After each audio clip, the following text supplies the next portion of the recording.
I'm going to go on mute. So I'll chat with Courtney and Patrice. We have our way of communication. So when do you want Courtney to start?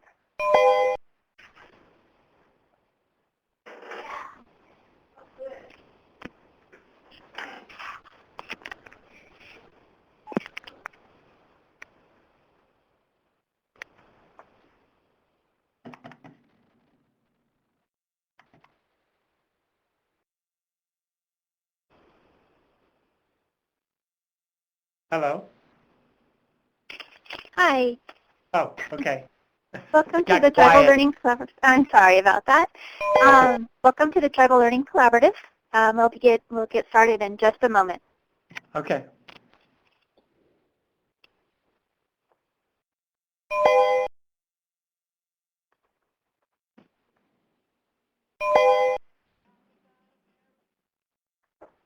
Hello. Hi, Hi. this is Becky over in at Confederated Salish and Kootenai Tribes. Hi, Uh, Becky. Lori hi, Sunchild, Chippewa Cree Tribes. hi, Lori. How are you? Hey, good, good. How are you guys? We are good. You know, I was trying to click on that URL, that Uh-huh. URL, so that we can see it online, if All you right. can. But Okay, It's not hello working. everyone. I hate to hi. Hi, talk over everybody, but Courtney. this is Courtney. Yeah, Okay. and actually we're just going to be using the phone line today. Oh, okay. Okay. Cool beans. So don't worry That'll about the work. URL. So, Hi, my and I name is guess Amy Tipton. I'm just joining the phone conversation. Okay. great. I guess we're going to go ahead and begin because it sounds like we're getting a lot of people joining us. So right at the top of the hour, so this is good. So we're going to go ahead and begin. Um, Again, thank you for joining us today for the Tribal Learning Collaborative. My name is Courtney Arholer, and for those of you that don't know me, I'm Sac and Fox, Pawnee, Otoe, and Creek, and I'll also be joined with my colleague Patrice Post. She's the other tribal prevention specialist with the Suicide Prevention Resource Center, and we will be kind of facilitating today's call. The call today will be recorded as well as archived on the SPRC's website.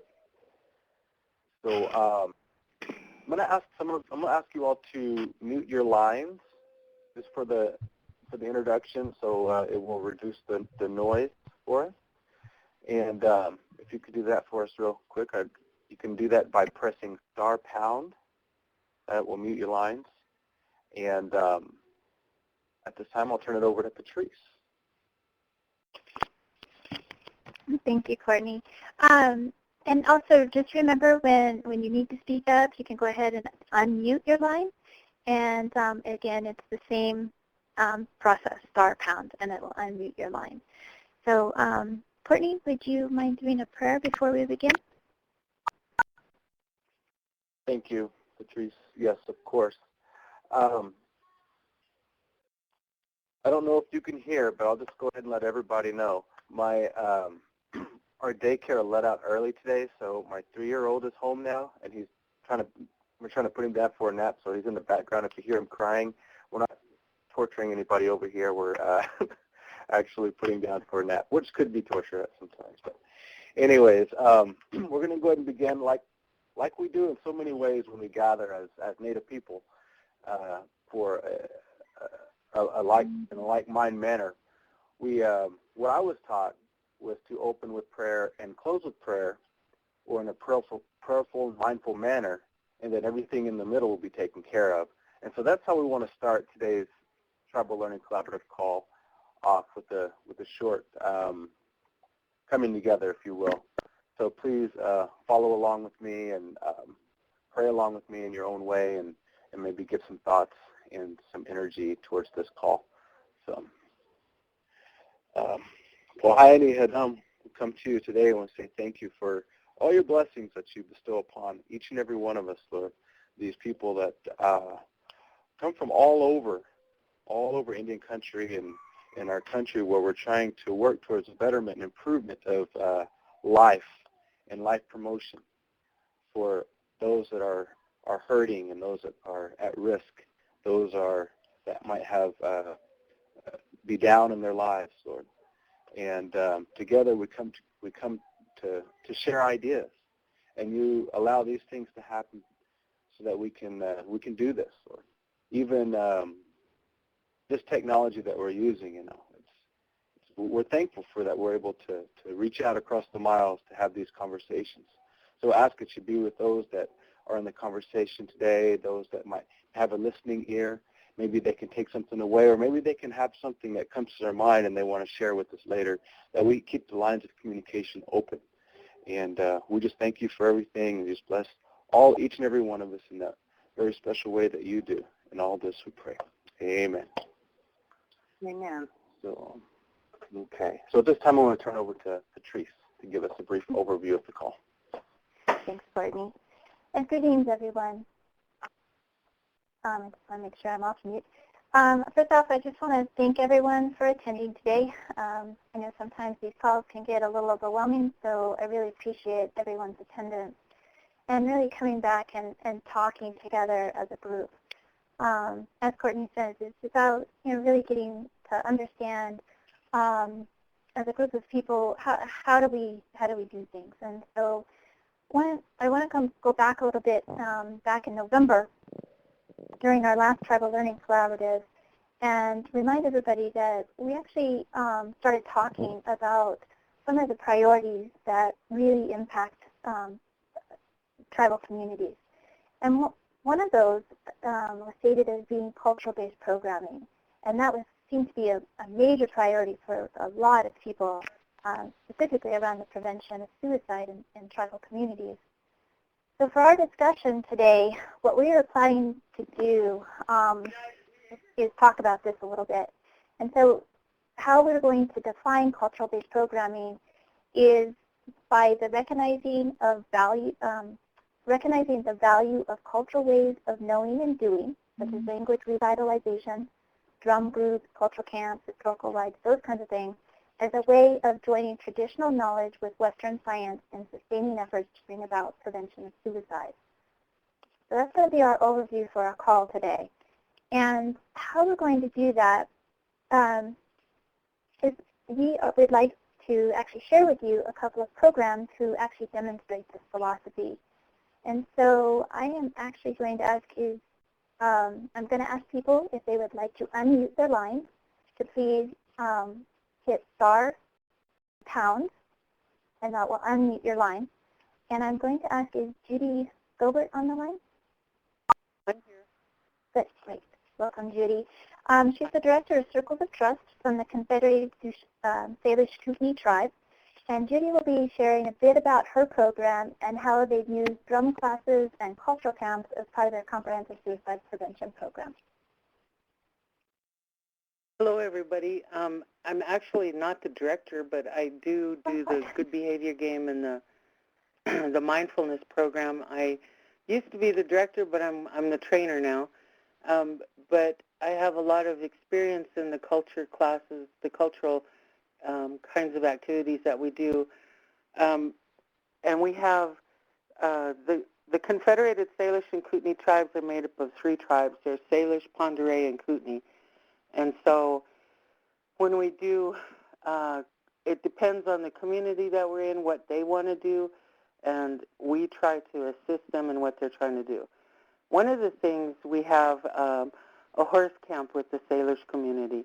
And at that camp, they teach kids about their connection, their historical connection to horses, and how we maintain that connection, as well as what that connection means, because it's more than, we like horses. It's a spiritual connection to the horse, and how important they were and still are to our people.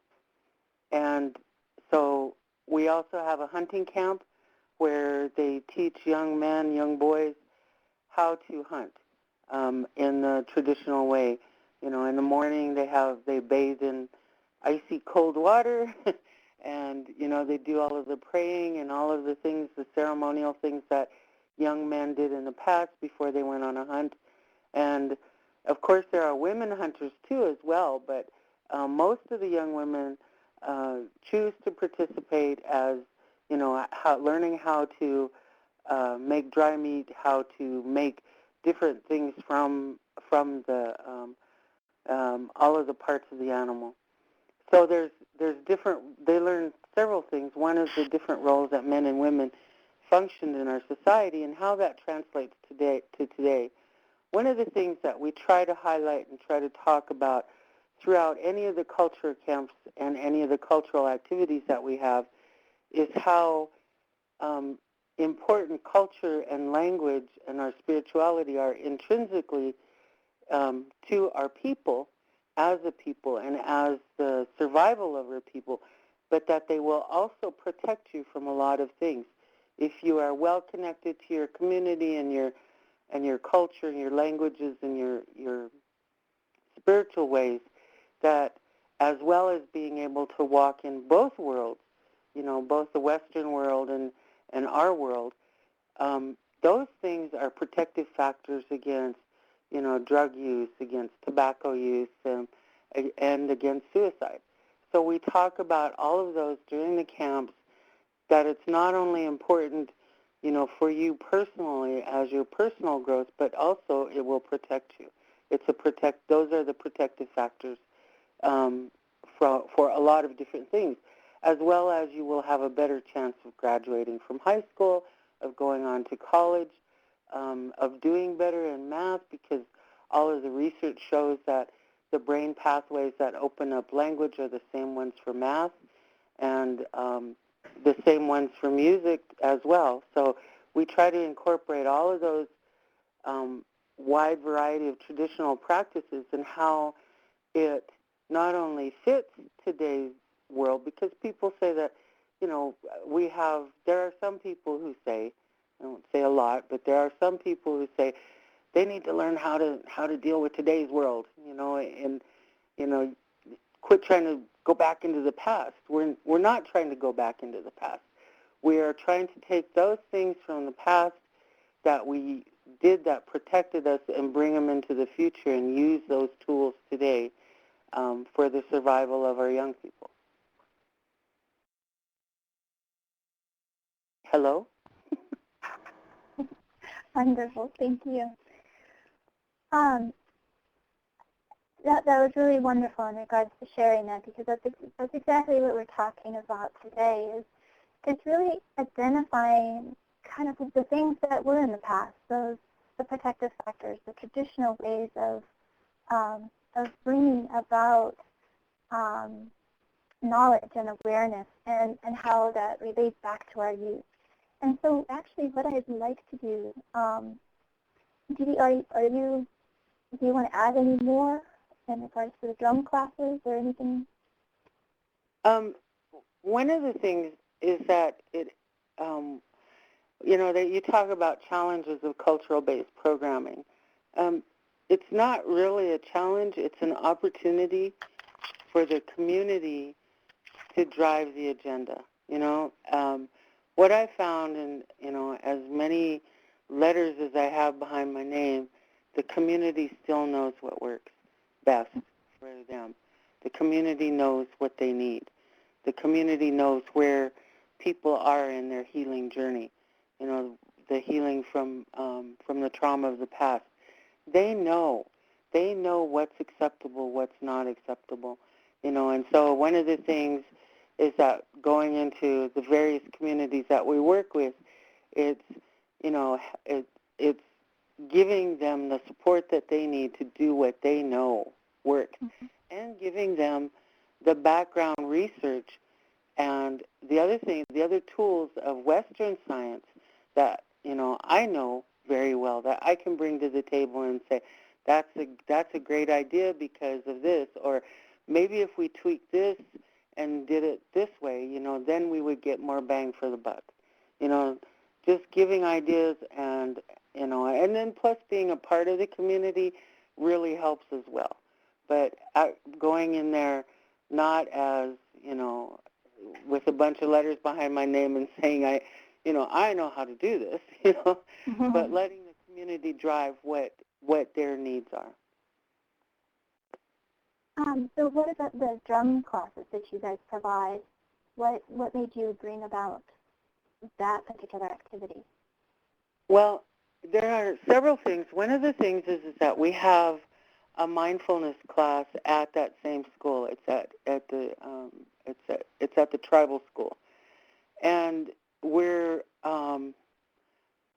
and drumming and singing and beading and some of those other activities where you have to be very mindful of where, of the song, of your part of the circle, when you're in, and I'm really struggling talking about this because as a woman I don't sit at the drum, but we do sing, we help sing, and so, mindful of who you are in that circle. So there is mindful practice within a drumming class. And there are lots of cultural teachings about how you sit at the drum. Who are you when you sit at the drum? What kinds of, how you interact with the drum. There's a whole bunch of different cultural activities that train those young minds. It trains the frontal lobe in decision making, and it helps them get into that mindful state, because it's similar to, like just being out in the woods and listening, or hearing flute music, and getting into that that space in your heart and your mind where you're in a good space and you can practice that mindfulness. So the drumming class fits into our total mindful practice. Great. And this is Courtney. If you don't mind, maybe I could try to, what you said was wonderful and right on. But, I was honored to, as your technical assistance provider, as well as just being interested, able to offer some assistance when they're developing the drumming class. And so in terms of protective factors and things like that, I worked with your youth coordinator, Jason, in developing the class, and he already had a syllabus and things like that, which was great in a format, a structure. But some of the things that we talked about that we in terms of protective factors that we want to emphasize and be mindful of, as you say, Judy, is in that drum circle, it creates a safe space. It creates a place where the young people could feel that they could share things, as well as receive things, receive teachings. The connections with that drum are ancient, and the teachings are that it's the heartbeat of our people, and they continue to strengthen our people. And so it's an honor that they're learning these songs, they're learning these ways, and what they're doing is they're learning a specific role and cultural role within their communities. Because in many of our cultural gatherings, songs are needed or requested. And so when these young people are learning that they're learning the songs and they're going to be fitting this role, now there's that sense of belonging and connectedness to that larger tribe and tribal feeling and tribal essence. So again, connectedness, a safe place, how to maintain and how to hold yourself, even when you're away from the drum. And so again, it's like you said, it's teaching mindfulness in multiple ways. I just wanted to add that because I really had a lot of enjoyed sharing some thoughts around that because I just enjoyed it. So. Thank you, Courtney, for adding that. Yeah, there is that connectedness in a way that a lot of times you can't really explain, and there's a pride too. It's a, and I don't know how you say this, but it's kind of a humble pride because, we, even though they're beginning to learn that role within your community, you realize how, what not only an honor but a responsibility it holds. You know, so there's a different type of interaction immediately when the drum is brought out. You know, it's like immediately those young people know, you know, they've seen it before, but they've not really understood it. But there's a feeling, there's a spiritual feeling that connection that to that drum and to that heartbeat that it's hard to put into English words, you know. And in my mother's language, they would call it ixukapia, and it means it has a spiritual connotation. So, and I think that those young people, they feel it, but they don't know how to explain the kind of respect that all of a sudden they have because of the drum. Thank you guys for sharing that. I really appreciate you expanding. I'm going to now open up the line, and what I'd like to do is, well, I shouldn't say open up the line. I'd like for you to unmute your line, which is, again, star, pound.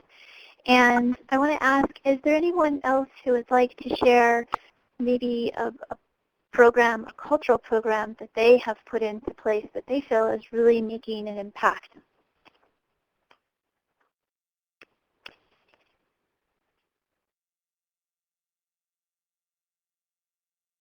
Remember to unmute your lines with star, pound. Go ahead and speak up.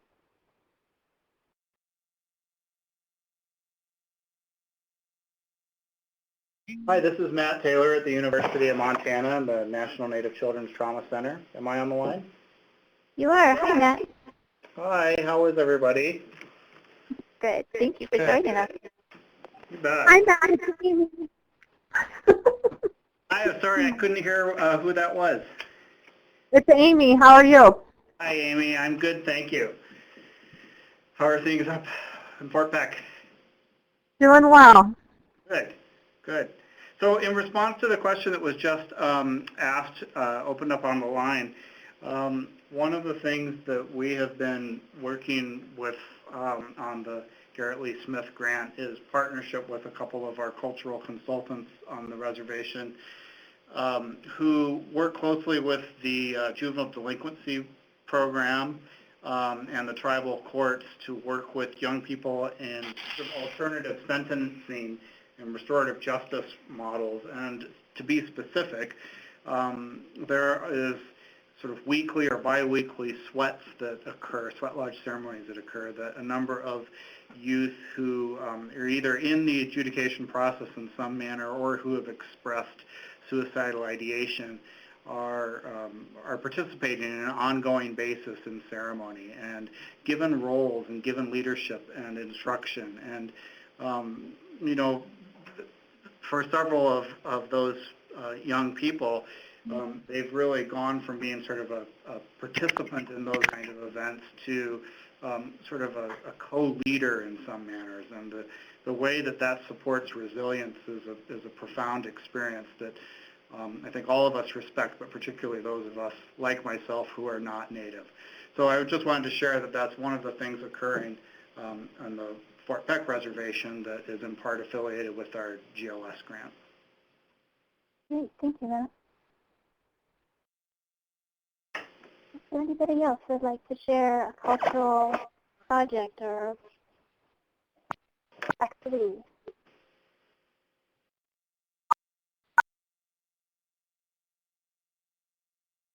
Again, you just have to unmute yourself by pushing star pound. And go ahead and just speak up. Hello, this is Jared from Bristol Bay. Can you hear me? Hi, Jared. How are you? Good, good. Some of the things that we've been kind of working on here, or what I've been working on personally, is that I like bringing in a kettle drum because I'm from Mexico. But what I see happening here and what I've been kind of using is that up here they have a different style of drum, the Yupik drum. But if you just kind of step back and take a look at it, you apply the same teachings that I kind of received using a Native American church kettle drum, and you explain it to the youth, whether it be at a wellness conference or during a presentation. You explain, I kind of explain what knowledge I kind of gotten from my uncles and stuff like that in New Mexico, apply it to their drum, and have them go out and see if they can find the same type of teachings, if not expand on and explain it more, coming from their own Yupik perspective.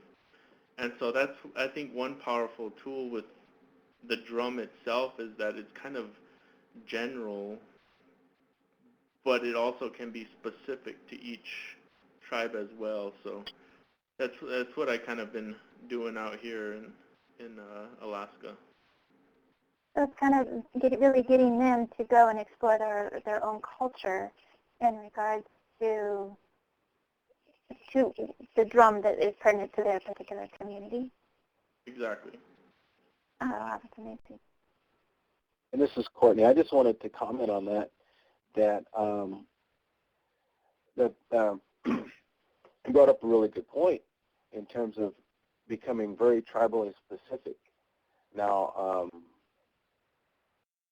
because a lot of times when you take some of these very general practices, or are becoming general practices, I guess, and I don't want to offend anybody or say anything wrong like that, but powwows, for instance, being a social gathering of intertribal gathering, which is not necessarily a traditional way of every tribe or every tribal community, but definitely is a way to engage and an approach or strategy that some have used.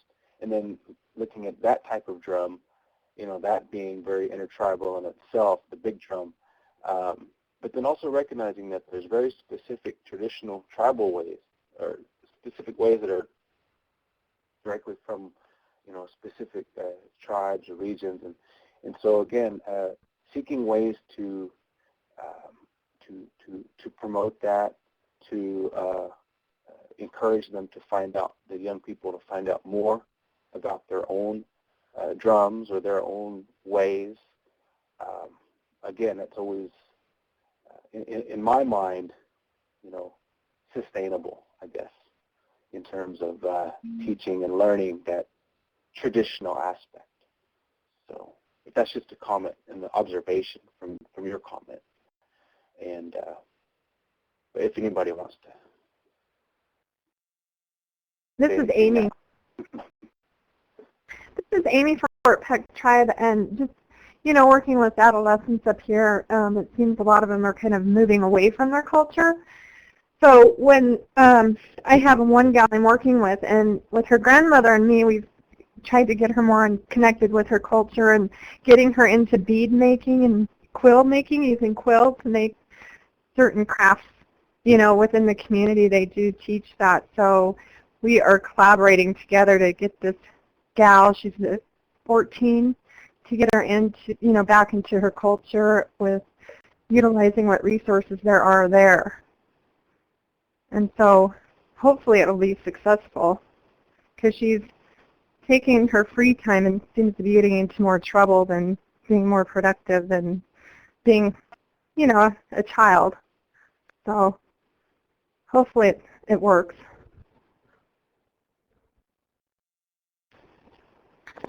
Hi, this is Gary from Umatilla, Confederate Tribes of Umatilla. Can you hear me? Hi, Gary. Oh, good. Okay. We're doing a few things here. We are, I do a talking circle, and right now we're beating talking sticks. So we're drawing from elders and community folks to help with that and to that piece of the culture going here. Also in middle school, I'm doing Sons of Tradition, and we're also doing Daughters of Tradition, where we're bringing, again, elders or members of the community to talk with the kids, to share what the culture means. We have a cultural center here. We've taken the kids up there tour and learn more about the history and culture of this tribe. Let's see. We're also introducing lacrosse to the kids. I'm Mohawk, so that's a piece of my culture, which is pretty cool to be able to bring that here. There's some folks from the state of Oregon, around the state, that are bringing this from a cultural perspective, not just a sport, but the historical and cultural piece of it. There's a number of kids that are excited about learning how to play this sport, and we're getting a team together to play with other communities. Yeah, go ahead. This is Becky Greer, and I'm from Umatilla as well. There's a couple things we're doing that aren't, well, they're kind of connected to, oh, Gary's got to go, so. Oh, hi, Gary. But, so there's a couple things that are, I think, connected. There's a real strong oral tradition here and a real value on being able to speak, strongly in public. And we're starting a youth leadership council with several other parts of the tribal administration, basically, and suicide prevention is collaborating with that group and working with a group of middle schoolers and high schoolers, and we have the meetings and things actually in the tribal council chambers, so the youth get the experience of being in that place and speaking. So again, that's maybe a little, not directly, but I think the oral tradition and the strong leadership voice is part of tradition here. Then there's a powwow club that's gotten going, which our substance abuse prevention team has been part of. Garrett Lee Smith hasn't been actively involved in that at this time, but then there's one other thing. We have, this community worked with White Bison years ago and had a Wellbriety coalition going that developed a vision book and some specific kind of goals and hopes around culture and restoring culture. And the Wellbriety coalition kind of dissolved for lots of reasons, but it restarted about 6 or 8 months ago. We restarted it, and we call it the New Beginnings Coalition, and there's a real interest from the elders in that group about storytelling and going around the community to the actual places where old stories of things that happened, and then even more recent things that happened in the lives of the people who are in their 70s and 80s. And so we started to do these storytelling field trips where we go to the site of where the stories happened, and we've gotten a really good response on this. So we're hoping to do more of those kind of field trips, and we're hoping to document them. And I think the youth the whole community is getting interested in this, so we're hoping to build on that. And it ties into the seasonal round also of the different gathering places for the different sacred foods that are central to the Longhouse tradition here. So we're getting there. I feel like we're still kind of getting some of the I don't know, the legs of the table in place or something. No, that makes absolute sense.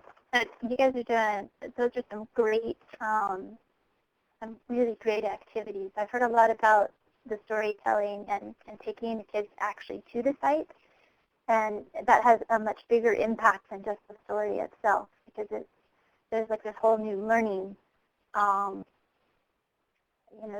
this different learning process that ends up happening. So thank you. What I'd like to do, and I don't want to cut you off if you have more to say, but I'd like to actually ask a couple of questions to get a little bit more in depth in regards to some of the things that have been mentioned. So from from Matt and from Jared and Judy and Amy, and I know Gary has gone, but Becky, please, I want everybody to please join in regards to this conversation.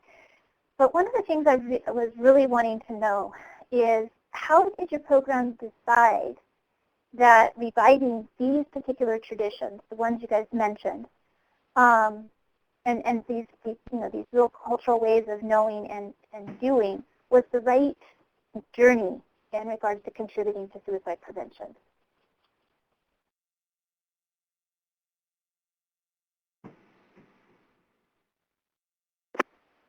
This is Judy. I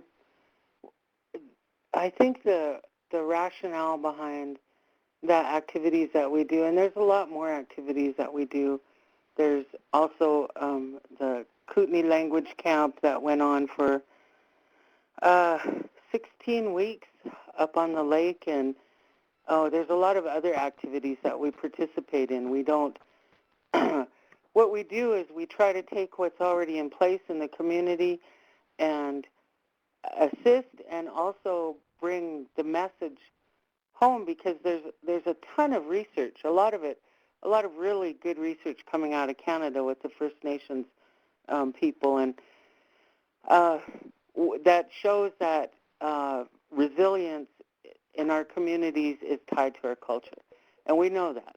It's like, and we didn't need research to tell us that, but it's nice that it's there now. That we use that research to say, yes, this is right. We've been doing language and culture camps forever, but now it's like it has an even more important role, of survival for our young people, especially when we're talking about suicide. And within our community, we try to do things that are data-driven. We try to do things that we can get information from the participants. Did you learn, did you learn your language? Did you learn about, what are the specific things that you learned about the culture camp? There's some things that I don't talk about that are spiritual connections, because we're so close to a university that we've had a lot of folks come out in the summer and do a lot of research and write books and papers, and so the communities are kind of careful about what they share with outsiders. So, I'm very respectful of that. So there's a lot of spiritual things that go on within the context of these activities that I don't talk about. But those are the things that seem to be the most impact for our kids, is finding that spiritual connection, that spiritual tie, that it was always there, but they didn't know that what to call it. They couldn't put a name to it. They couldn't, be specific about what they learned, and now they can. They're very specific now. These kids, it's amazing what the knowledge and the pride that they have in their own teachings and their own culture and their own ways brings to them. And one of the things, too, is that, we kind of gently say, well, do you have a name? Because that's one of the first ceremonies is name giving, and so there's a lot of that goes on that we don't talk about explicitly, but that happens within the context of these camps. Well, there are some, exploring who your family is and who within your family would have the right to give you a name, helping parents. At this next camp we're having is called Coyote Stories. They're only told when there's snow on the ground. And there are specific lessons within each one of those stories. And it kind of sort of depends on the time of life you're in, because I can hear those same stories now and take away a different message. So, within the Coyote Stories as well, the first day is parents learning the stories, so that hopefully the second day is when they tell the stories to their children. So it's actually deliberately, in a kind of a deliberate, thoughtful manner, helping parents as well as their children to reconnect. Because a lot of times the kids are disconnected because their parents are disconnected. And so helping them in a respectful way to make those connections back to their ancestry. Who in your family can do this? You know, so that's one of the very first things. Do you have a name? You know, do your parents have names? You know, do you know those names? Do you know what it means? You know, who can give the names? What time of the year? Because both tribes have very different ways of naming, you know, and so there's those kind of things, you know. And it's because one of those, the very first teachings is if you have a name, you're, and the translation to English is wrong, but then you are a real person, you know. But that's a wrong translation because English is limited in how you can say it, you know. Yeah. But it means that the universe knows who you are, you know, not just the people but the whole universe. You're introduced to within the entire cosmology of our ways. This is who you are within that entire cosmology. You know, the stars and the moon and the sun and the earth and, you know, all of the beings of our planet know who you are when you have a name. You know, and when people get names, there's like a sudden, it's just like this transformation because that name has a meaning. It's not like Judy Gobert, you know. It doesn't really have a, you know, I think it's Yiddish, you know. But it doesn't, but my real name does have meaning, you know, and I can trace it back to people in my family who had that name and how I got that name and why I got that name. You know, so there are those very specific transitions, you know, when you go from being an infant to a child, you know, there's another ceremony. And then when you go from being a child to becoming an adult, you know, that transition, there's a transition there. From being a young adult to being, you know, of childbearing, child rearing, you know, that's another transition. So we're trying to target those transition points, you know, what ceremonies are appropriate, because a lot of that has been lost as well. But they're very important in the development and in the developmental cycle of human beings for our kids. And there's nothing like that in the Western science or Western belief system to be able to replace those. So we're trying to bring those things back. Great, thank you. Matt, I want to ask you a question. Are you still on? Yes, this is Matt. I'm still here. Okay. Did your guys' program, the Juvenile Justice Program, did you guys have to have any type of special training or, you know, your staff, did they have to have any special type of training, or did you do any type of special approaches in order to make sure that this happens the way it needed to happen related to some of our traditional culture? You know, that's an excellent question. I appreciate it. To clarify, you know, myself and my colleagues housed here in the university setting are not the ones that deliver those sorts of programs, in the sense that we, well, first of all, I'm not Native, and even those of my colleagues who are enrolled members are not, you know, elders and spiritual leaders in that manner. They haven't been given the permission to lead those lead sweats or those ceremonies, although we do participate in them always when we travel there. So our job, you know, at the Trauma Center has long been, including before the GLS grant, to try and carefully navigate the sort of many different layers of politics and local preferences in terms of which people practice in which manner and are considered doing it in the appropriate manner. And that's a difficult thing to ascertain sometimes when you are not from the area. But the director of our trauma center is an enrolled member of the Fort Peck Assiniboine Sioux. And so the people who lead the sweats have been sort of gifted and honored in the right to be able to lead those from tribal elders and have those traditions passed down to them, of course. But in terms of working directly with adjudicated youth, some of these people are actually staff of the JDC, the Juvenile Detention Center, and themselves come from a very deep personal history of going through such a process themselves. So they bring both a place of sort of professional understanding and training, but a more important personal life experience and wisdom. Does that answer your question? Yes. Thank you. I want to go ahead. Somebody have a question?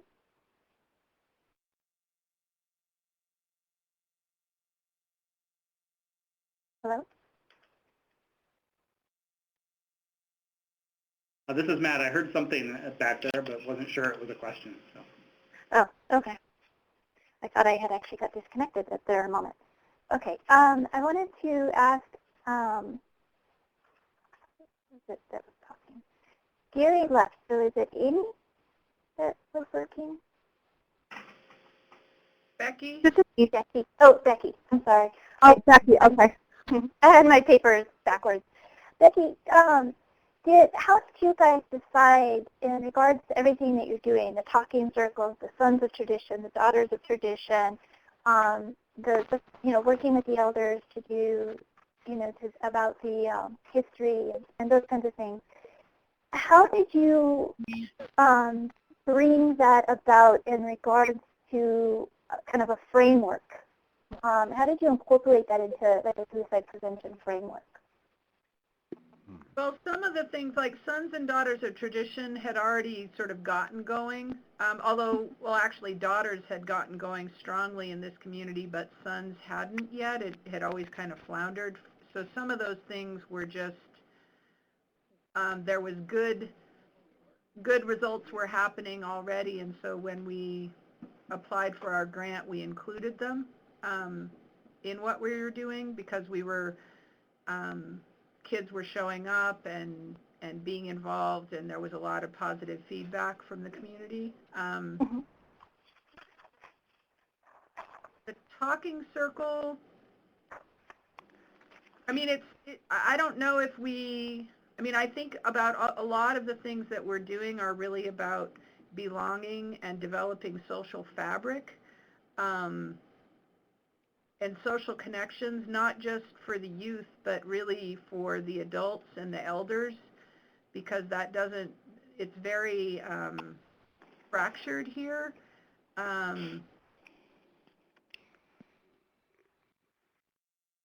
The storytelling part, that was something the elders kept saying that they wanted, that was important, and it felt very much about connecting the youth to this place, this reservation, on all kinds of levels, both a spiritual level and a historical level, but also some of the elders that are involved in our project are very focused on kind of the future, giving these kids a sense of what kind of work they can do, and that this is their land, and what does this mean, and what does sovereignty mean, and really there was a lot of urgency from these elders that this was really important. And then also some of the storytelling and the New Beginnings Coalition is tied in with our Department of Natural Resources, and our Board of Trustees has really wanted there to be more of an emphasis on first foods as part of healing and as part of well-being here. And as it turns out, those things are they're very complementary with some of the sort of general protective factors that we want to develop. So I don't, La Crosse came about really simply out of, there's people here who are Mohawk, have relationships with the people who are kind of developing La Crosse as a youth,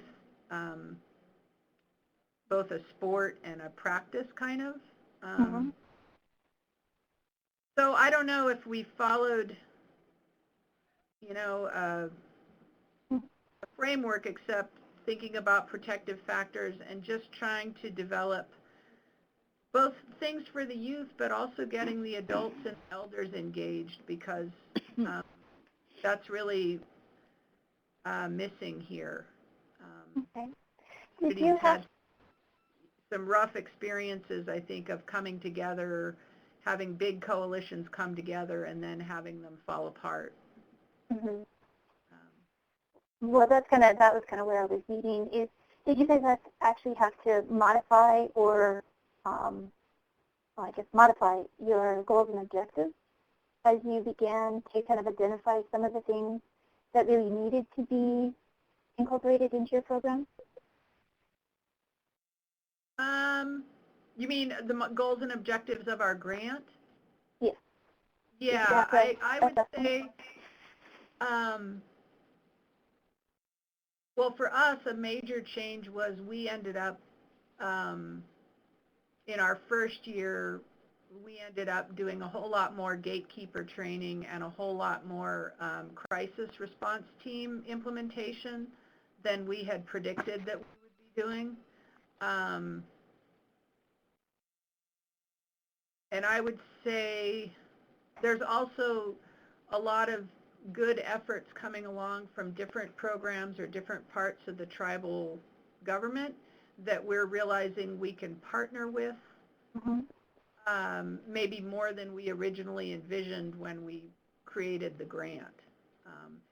And this community health program, Know Your Roots, which is really about first foods and traditional gathering and physical wellness and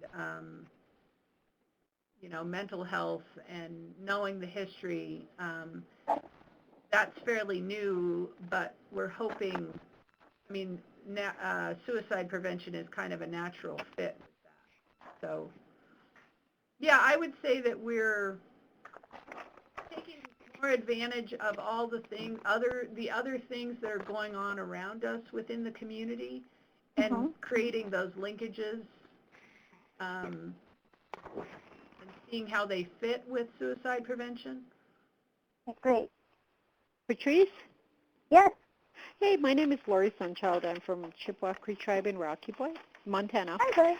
Hi. I was just sitting here just listening to everybody, but we don't know who's all online.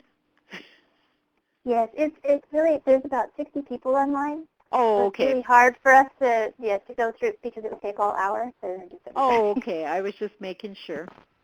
Yeah. So what we could do is when people, when people have been coming on and speaking, they've been giving their name and the tribe they're from or the tribe they work with.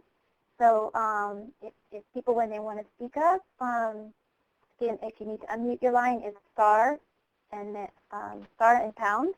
And then just introduce yourself, just give us your name and which tribe you're working with or affiliated with. Okay. Thanks. Sorry. So Becky, so you said that you were actually now collaborating with partners that you actually didn't think you were planning on in the original thought process, right? Well, yeah, we didn't know that some of the things that like other departments were working on developing, like there was this whole, we had a Vista Volunteer, I think was the program that was doing this whole youth organization development 2-year project, and so there were things going on, we're based in Yellowhawk Tribal Health Center, and then so we're connected with the tribe, but the tribal government has its own things that are developing within it, and so the timing of like the youth leadership organization and the community health Know Your Roots program were both things that kind of started at the same time, like after we'd applied for the grant, and so they've just been sort of natural fits. The Wellbriety New Beginnings Coalition and Sons and Daughters of Tradition, and things like the traditional beading and the talking circle, those were all written into the grant. So, That's wonderful. Kind of a I'm bit- glad to hear that. yeah. So Jody, do you guys feel that, did you guys have to also do any type of modifications or anything like that as you got into the community? Did you have to do any type of modifications or adding things to your grants to meet the needs of the community? I'm sorry, I don't understand the question. No, that's okay. With the Garrett Lee Smith grant, when the first proposal went through and you know, you had this whole proposal, but then when you went into the community, did you have to modify or add anything to your goals and objectives to really meet the needs of the community with all of the different type of cultural programs and activities that you are implementing? Or were they already part of the target proposal? Well, they fit under the guidelines. I mean, the goals and objectives that we already had in place. Okay. But we may have had to, where the modification, we did have to modify how we implemented. You know, because again, it depends on the community where they're at and, you know, what they're ready to do. You know, we have one community who's ready to rock and roll, you know, on dealing with, for instance, I don't know if you've seen in the news where the Catholic Church has had to pay out a ton of money to people for the sexual abuse by priests. And the community has, you know, one community has decided that's where they want to focus on. They figure that is where a lot of the drug and alcohol abuse and suicides come from, is from the sexual abuse, and that it has impacted their community tremendously. So that's where they're going, whereas another community is not ready to even talk about that, you know, and doesn't want to talk about it. And, you know, so it just depended on where, you know, because we have two very distinct, different communities. And so which direction they wanted to go in with a particular goal or a particular activity is very different, you know. So we had to modify how we implemented some things. But as far as the goals and objectives, they stayed the same. But the implementation may have changed depending on where we were at. Wonderful. I think that's a really good statement that you made in regards to really knowing the readiness of your community. Because there's a lot of communities out there who they're very different in regards to kind of where they are in regards to that readiness level. So thank you for sharing that. Well, I want to thank Judy and Matt and Jared and everybody who was helping with all these questions. And what I'd like to do is actually turn it over to Courtney and our second guest. This is Matt. Can I just make one additional quick comment clarifying a point I made earlier? I'm sorry to interrupt. I felt like I didn't perhaps answer it specifically enough, because the question was, with our work with the Fort Peck tribe, what is the training that the individuals that have been working in the restorative justice program with youth who are in that or suicidal, what sort of training have they received? And I talked more about the traditional training. But so in addition to that, under the Garrett Lee Smith grant, the people who lead the sweats and other similar ceremonies have gone through the assist trainings, the shortened version of assist called Safe Talk, as well as both gone through training and helped us adapt a trauma-informed intervention that sort of stems from traditional CBT work. And the name of the intervention, which we helped develop and have piloted in several other settings, including actually with folks up on the Rocky Boy Reservation and Box Elder schools, et cetera, is an intervention known as STAR, which stands for Students, Trauma, and Resilience. And it's a school-based group intervention that is sort of a shortened, age-appropriate and culturally appropriate version of cognitive behavioral therapy. So the folks who are leading those ceremonies I was discussing earlier have also gone through sort of more conventional, quote-unquote, Western intervention training that is specific to suicide prevention. Right. Thank you, Matt. Yeah, thanks for letting me add that. Sorry to interrupt your time, Courtney. No problem at all, Matt. Thank you for sharing that and clarifying. So it's very, very interesting. But we do kind of want to move on. We have a sort of second part of this conversation that we wanted to engage, really focusing on evaluation. And so we invited somebody to share with us, as well as want to open it up and keep it open for others that have experience and have knowledge and some insightful thoughts around evaluating. But right now, we want to keep it open for them as well. Right now, I want to introduce. We have with us Ms. Dolores Bigfoot, or many of us might know her as Dr. Bigfoot. She's an enrolled member of the Caddo Nation of Oklahoma. She's an associate professor in the Department of Pediatrics, University of Oklahoma Health and Science Center. She's also the director of the Indian Country Child Trauma Center. She does work throughout Indian Country, bringing traditional and spiritual practices and beliefs into formal teachings and instructions of American Indian people, as well as professionals that work with indigenous populations. Also want to mention that she has done some evaluation, some of our local evaluation for some of our Garrett Lee Smith tribal grantees, as well as she's a member of involved in the tribal local affinity groups that we have to support local evaluation. But hello, Dr. Bigfoot, are you on the line? I'm on the line. Okay, great. Okay. So what I really wanted to do is kind of begin by asking you a question. And, we talk about challenges all the time in implementing culture-based programs. And then one of the challenges that seems to come up is this gap or this distance between evaluation and culturally-based programming. So I guess my basic general question is, how can evaluation support cultural programming in the prevention of suicide? And however you want to begin, if you want to say more about what you do, or however, I'll just turn it over to you. Am I supposed to know the answer to that? Well, let's get us off into some conversation. So.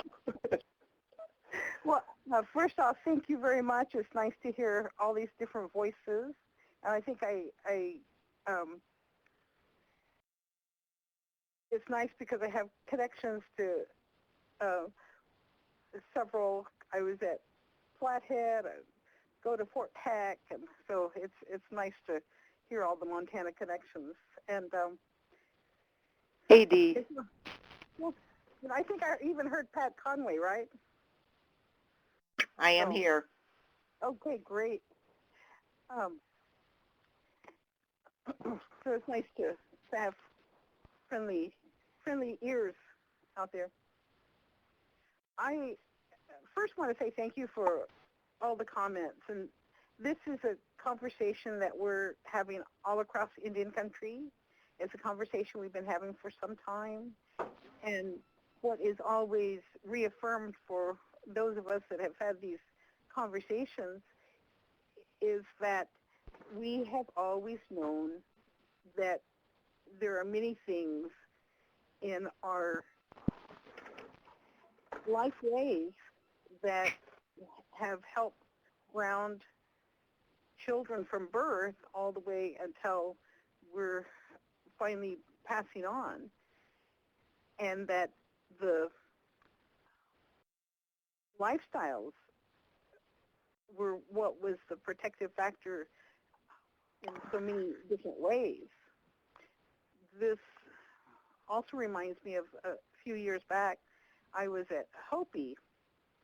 I was at Taos, and the elders were talking about how at the, certain times of the year, they would walk through their pueblo and look at the house, look at the houses, look at the stairwells, look at the steps, see how many chickens people had, see how the hen house was, see how the smokestack was, see how the wood was stacked, see if there were any holes in the roof.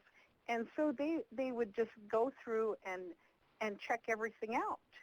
And then they would, make repairs as needed.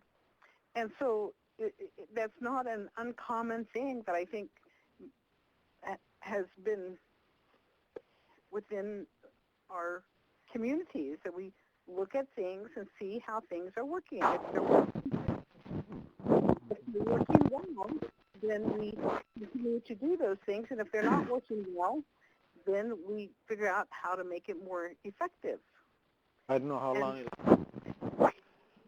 I'm sorry?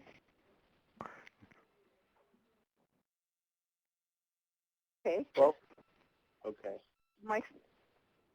No, I think that the microphone or something was rubbing on something. We heard some additional noise, so, but it's better now. So. Okay. So, and I think if we can think of evaluation as a way of better understanding how a particular practice comes into a meaningful connection with how we want to live our lives. And we do evaluation all the time. I mean, for example, I'm in Oklahoma right now. We're having a blizzard, so, everybody had to decide if they were going to leave work early and, get home and be home, in a safer environment than what's going out in terms of the blizzard. So it's something that we do constantly. When we consider our cultural practices, there's a lot of things that we know. I heard about mindfulness. When you think about what we have done with our camps,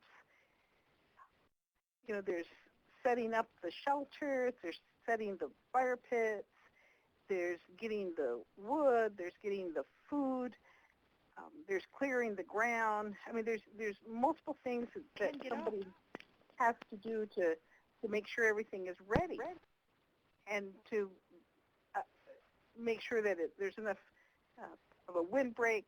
And so there's always a consideration of, is this going to work? Is this going to work? Is this going to work? And if we think about what mindfulness is, we have always tended to things. We've tended to the camp, we've tended to water, we've tended to fire, we've tended to children. And so now we have this term mindfulness, but it was a practice that we have always had for generations upon generations upon generations.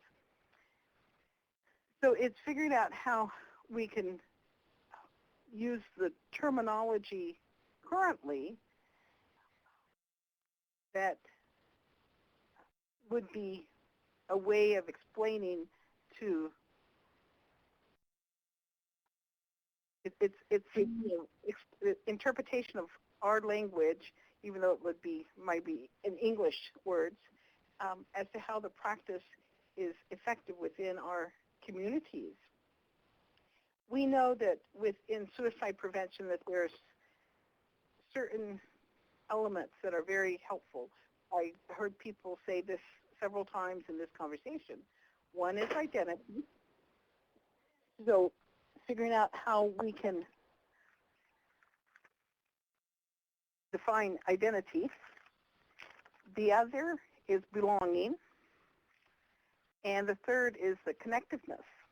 And when we think about identity, and we heard again in our conversation earlier, identity is part of knowing who we are and how we come to this place.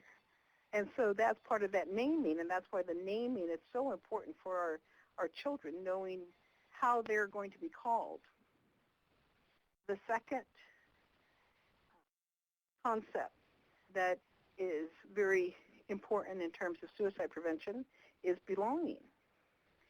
And at one time, most of our tribal groups would tell you how we belong within a community. It was our lineage. So who we were connected to, who our parents were, our grandparents, our great-grandparents, which band or clan or society, which village. And so that lineage was very important because it established the belonging. And then the third feature of that, or the third aspect, was the connectedness. And we heard this, there are tribes that are today, because of having more financial advantage or being more financially stable, they've been able to set up foundations and help other tribes. And so they have as their value being a good relative. So that connectiveness of knowing who we are and where we came from, and the relationship that we have with other people. And so we know that we have always had the concepts of naming. We've always had the concepts of this lineage and the identity within a band or clan or society, and then the connectedness, the being a good relative. So as we think about how the suicide prevention literature has evolved in the research, we are finding that those three items or three concepts is very important in suicide prevention. But it's cultural practices that all of our tribes have had in and how it's explained in different ways. Whether it's the term band or clan, or whether we use the term, a particular name, or how we used it in terms of that connectiveness to one another, or being that relative. So we know that our cultural teachings have taught us this. Now research is saying these are the things that are important. So I think that we're very much have been in the right pathway. And now that with all the historical events that have disrupted our family lines, then bringing these cultural teachings back and being very deliberate about them. I think we've always been very deliberate about that, but there's been so many disruptions that it's been hard to make it as consistent as it needs to be. So now we have an opportunity to do that with not only stable families, but the communities that are bringing back different kinds of programs. And we can use a particular event or a particular practice. For example, there was a wonderful example of drumming and all the various connections that go with just learning and appreciating what this drumming practice is. So we are in more and more in an ideal situation that we can reestablish, I shouldn't say reestablish, I should say we can reaffirm these practices. And whether it's a camp, whether it's a game, whether it's beadwork, that these are all interconnected in helping reinforce the things that we have always known to be very helpful: identity, belonging, and connectedness. Again, everything that we appreciate everything that you're sharing with us, and but I'm trying to play that facilitator role, looking at the clock and recognize that we have about a couple of minutes left. And I know our conversation could go on, and I'm sure there's a lot of questions out there as well. And so we definitely want to encourage, email questions and continued conversation, because we want to continue to build from this. We didn't get to a lot of the things that we wanted to get to, or that I had personally hoped to get to, in terms of, I know you and I had talked before, and we talked about not necessarily having the need to know specifics in terms of the activity, but looking at the outcomes in general of that cultural way or that cultural practice of teaching. So with things like that, maybe if you could give us one more short word on that, and then I'll, for time's sake, transition to a closing. So. Courtney, one question, this is Patrice, one question or one statement I'd like to make is, if people on the line would really like to continue this conversation, because I do feel like we're kind of being cut short, if you would like to continue this conversation, just email me. This is Patrice Post. And just email me and let me know if you want to continue this conversation, because what we'll do is I will go ahead and make our next Tribal Learning Collaborative a continuation of this conversation. But be real specific as to really what you want to learn during that call, and that will help us. Sorry, Courtney. Oh, that's fine. That's fine. So, You may finish? I think we should be concerned about when we talk about, especially the more spiritual or the more cultural-based practices. I mean, there's certain things that we can talk about in terms of sweat lodge or prayer or certain kind of events like drumming, but there are other things that we feel like are not appropriate to be studied, much less discuss. So when we think about the evaluation of certain things, we don't really have to detail out what it is that is the ritual. What we can talk about is that it's the concept of establishing an identity, and we can talk about how many times a person attended an event or participated in a ceremony. We can talk about the purpose of it in terms of, connectiveness or belonging, so that we don't have to detail out a particular tribal practice that is shouldn't be written about or shouldn't be made as that public, even though maybe it might be in other circumstances. But for Garrett Lee Smith, by identifying it in terms of those concepts that we know are part of that prevention activity, that it is a way of explaining what you're doing, but you're not jeopardizing or violating what may be tribal norms about ceremony. Well, thank you, Dee, for sharing those thoughts. And again, I apologize. I wish we had more time, but Indian time is all I got to say. We run on Indian time, and my interpretation of that is it's a valuable time, the time that we spend. So again, we thank you for that wonderful Indian time that all of us contributed, and everybody, even those that were just listening and didn't get a chance to speak up. Maybe if you do, please send an email to Patrice at ppost@edc.org. And again, like she mentioned, if you want to continue this conversation, email her any questions, and we can extend this conversation to the next Tribal Learning Collaborative, which is scheduled for May 6th. I do want to remind you that we did take notes, and we'll be sending out resource sheets and notes within the next week of this call, as well as there will be a short survey to come out about this call, and it should take about 5 minutes, and that survey will be coming from Scott Formica.